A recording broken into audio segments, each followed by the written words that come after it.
Hey there guys, this is Obsidian Chill. Got another video for you today, and it's about that time again. It's time for another double XP for Artifacts week. It's about 4 months since the last one, since I last did a video like this.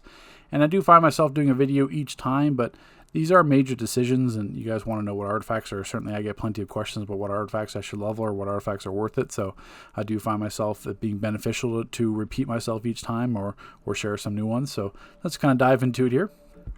So to start things off with the one that requires the most artifacts, would be my DPS, as you can see here. So, I mean, it's still going to be subjective for what power set you are. If you're looking for just like the standard build, you could do like Transformation, Stratus, and Solar. That covers pretty much like 80% of rotations. Eye of the Gemini is still going to be very handy for supercharge spam. That's the meta. So, I mean, Eye of the Gemini I would consider like a very important artifact, if not crucial. Granorum is another artifact as well. It's crucial for a lot of power sets, setting up the PI, Quantum, munitions, even just the passive damage, like say for gadgets. It's 5% might, 5% prec at 200.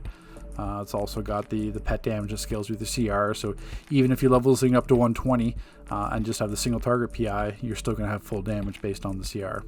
So it's still a very handy artifact to have.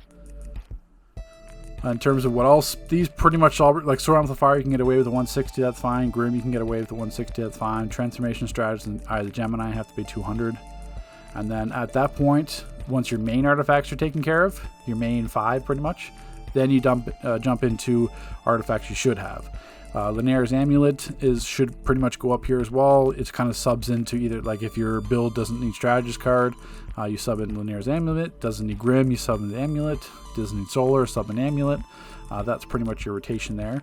Where these 3 artifacts, Dead King Scepter, Philosopher's Stone, and Piper's Flute, are your artifact swaps. Dead King Scepter is a very powerful artifact for might, because the damage from Dead King Scepter's orbital assistance procs scales with your might. Doesn't scale with your CR or precision, it scales against your might. So the higher might you have, the higher ticks you're going to get from that swap. It also obviously decreases all the cooldowns of your pets and trinkets as well. So if you have these artifacts here, and then you have Amulet as well leveling, I would definitely consider Dead King is the most powerful artifact swap you'll have. Philosopher's Stone would be that second one. It just helps with supply drops. You have that double duration on the supply drop in terms of damage. So if you're using like Neo Venom as a supercharge, for example, you can have the entire duration of Neo Venom buffed by the Philosopher's Stone, as well as power, health, return like that. Limited power usage at the beginning. So not only it helps yourself, but it helps the players around you. Piper's Flute is the newest one that procs off your supercharge. It's similar in terms of like the like Tetra and Cog buff. So once you have this artifact on, hitting a power for the next 12 seconds, if you use a supercharge, it'll proc the Rat's effect from Piper's Flute and give you that return damage. So you still want to use that in conjunction with Gemini. So like say you have like Transformation Strat and Gemini on, or Trans Grim Strat, then you would take off, I would usually take off Transformation depending on what supercharge you're using, or you take off Grim, whatever. But just as long as you put Flute on, hit a power, take Flute off, and then you use your supercharge.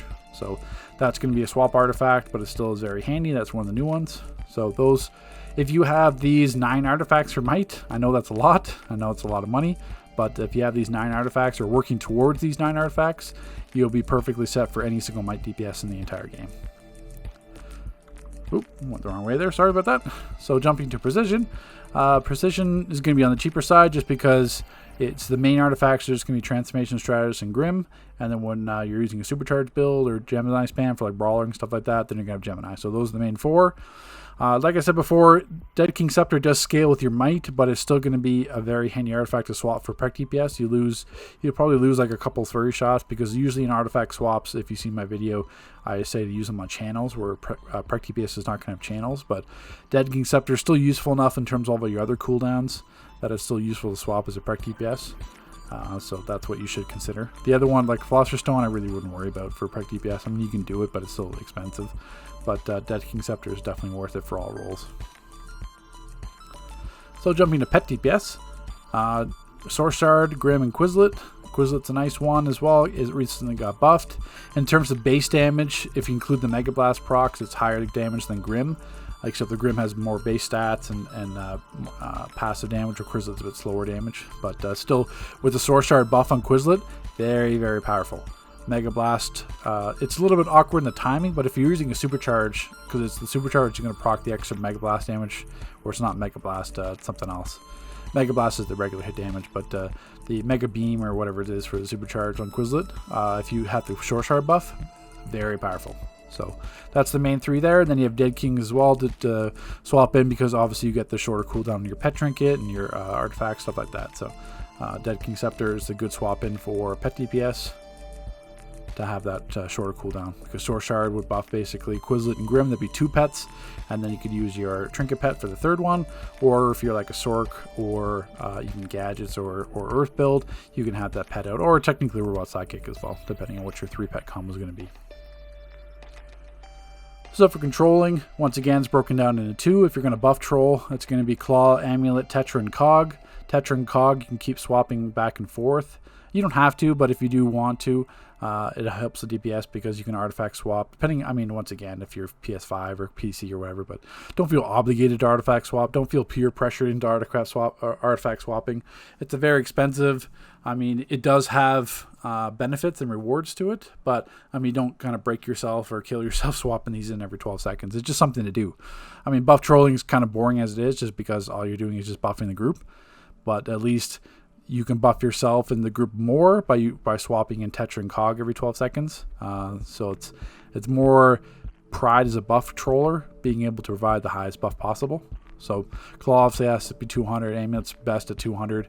You can get away with Tetra and Cog at like 160. The 200 buff's not a huge increase, but you'd ideally should have those 4. And then for power trolling, for people that don't want to buff troll or that can't afford enough skill points into vid or anything like that to have a proper power return, then you'd have Scrap of Soul Cloak, Parasite Power Harness, and Amulet of Rao. That'd be your power troll combo. So for tanking, you have the typical 4, Manacles of Force, required at 200. Mystic, I mean, Mystic's perfectly fine at 160. Every man's ideally at 200, but once again, you can get away with it. Either Gemini, you want at 200 just for that extra 5% resto and dom. And then I put Circe's Mask there. I've tested it. It's amazing for ice. The reason why ice went like Distal Refractor, you'll see a lot of ice tanks run that, is because every man prototype is not that good for ice. So if they don't want to supercharge, then it's pretty much like they don't have an artifact to run. But now if you don't want to supercharge, you'd run Manacles, Mystic, and Circe's Mask as ice. For Earth and Atomic and Fire, Rage, Circe's Mask isn't that great. You're not going to get full benefits out of it just because you're not using it enough, proccing it. Where Ice is going to be able to make great use out of it. And Ice doesn't really have any stuns anyway, where like Rage at least like Rage and Fire have like those like Backdraft and Without Mercy. Earth has like the juggles from Jackhammer or Unstoppable. Ice really doesn't have anything. Ice just has shields. So Circe's Mask gets to supplement that with stuns.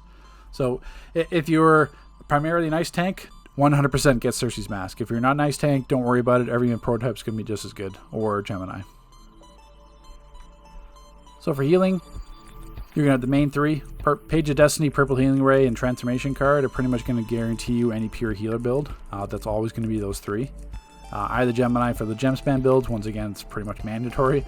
And that's why for the gem spam builds, you should consider leveling Scrap the Soul Cloak, just so you can use like Page, Scrap, and Gemini just for those groups, because they're being much more prevalent, and there's definitely a lot of peer pressure to be a gem spam healer, to run like 2 or 3 supercharges.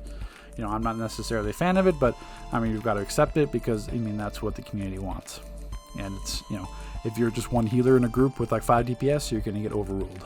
So just giving you that forewarning. I know healing, people are going to say, well, you could use Orb or you could use Strategist card.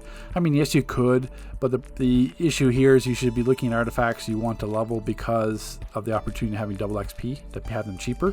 These artifacts are going to serve you best as a healer, not like Orb of Orion or Strategist card. They can work, they can substitute for these artifacts, but you should have these artifacts as a healer. Page of Destiny, 200, Purple Healing Ray. You can get away with it 160 because it's only a difference between 40 and 50%. Transformation card, you want a 200. Either Gemini, you want a 200 Scrap. You could get away with it 160. The 200 just gives you that 7% supercharge return, where if you're wearing this at 160, you could also have the extended supercharge 5% in your chest mod, and that would make up some of the difference from the 200. And that's pretty much it, guys. I mean, you see it there. I mean, I didn't want to have like some 30-minute video talking about artifacts. I know you guys have talked about artifacts to death on the channel, but I just want to kind of give you like a quick overview what you should look to level this weekend, or sorry, not this weekend, just the whole week for the entire duration. I mean, if you do have specific questions, of course, you can leave them in the comment section. I can answer them if you have specific artifact combinations or specific power set related questions you want what artifacts to run. But these are the basic general guidelines for what you should be leveling this week. So take care, guys. We'll see you in the comment section.